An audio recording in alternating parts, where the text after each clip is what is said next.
Sahyadri digital, आवाज सामान्य जनतेचा। ती चुकले आणि मी चुकले, कंपनी एकदम भिकरतोट काम केलंय, सगळं डांबर लगेच निघायला लागले। पाहिलं का, तापच नाही केलं काही।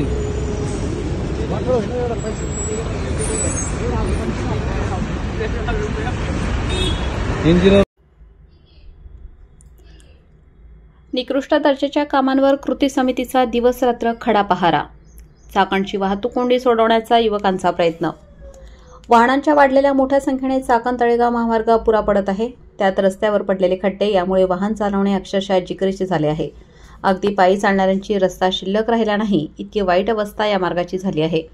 याबाबत ट्रॅफिक मुक्त चाकण कृती समितीने आंदोलन केले होते। याचा परिणाम म्हणून रस्त्यावरील खड्डे बुजवण्याचे काम सध्या सुरू करण्यात आले आहे।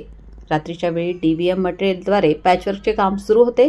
या कामाची पाहणी ट्रॅफिक मुक्त चाकण कृती समितीच्या कार्यकर्त्यांनी केली असता हे काम दर्जेदार पद्धतीने सुरू नसल्याचे दिसून आले। काम सुमार दर्जाचे होत आहे, त्यात सुधारणा करावी असे सांगितले तरी ठेकेदार कंपनी एमडी इन्फ्राचे अधिकारी ऐकत नव्हते। मात्र कार्यकर्त्यांनी चांगले सुनावल्यावर अधिकाऱ्यांनी पॅचवर्क काम करताना टॅग कोट अधिक हवा मारून धूळ पूर्णपणे साफ करण्यात आली। यामुळे डांबरीकरण योग्य प्रकारे करण्यात आले आहे। चाकणच्या रस्त्यांची कामे दर्जेदार आणि टिकाऊ करावीत, अन्यथा काम करू दिले जाणार नाही असा स्पष्ट इशारा ट्रॅफिक मुक्त चाकण कृती समितीकडून देण्यात आला आहे।